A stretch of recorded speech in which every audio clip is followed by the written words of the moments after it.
దేవుని సన్నిధిలో ఎంతమంది ఆనందిస్తున్నారు? నిజంగా నిజమైన ఆనందం ప్రభు సన్నిధిలో కలిగి ఉంటున్నాం కదా.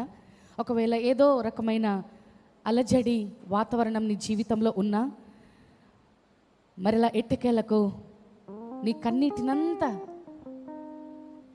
పారద్రోలి నూతన శాంతిని, సమాధానమును ఇవ్వడానికే దేవుడు నిన్ను తన సన్నిధికి నడిపించుకున్నారు. నువ్వు మర్చిపోద్దు ఆ విషయము.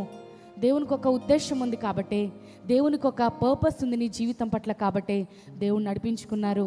నువ్వు అనుకుంటావు ఆదివారం కాబట్టి నేను వచ్చానండి, పొద్దునంత మరి పనులు ఉండే కాబట్టి సాయంకాలపు ఆరాధనకు నేను వచ్చాను అని అనుకుంటున్నావు. కాదు, దేవుడు నిన్ను నడిపించాడు ఈ ప్రాంతానికి. హల్లెలూయా.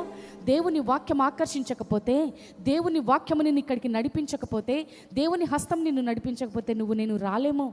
దేవుని వాక్యమే మనల్ని ఆకర్షిస్తుంది. దేవుని వాక్యములో ఉన్న ప్రతి ఆశీర్వాదము నేను పొందుకోవాలని యేసయ్య మరి ఆశ కలిగి ఉన్నారు.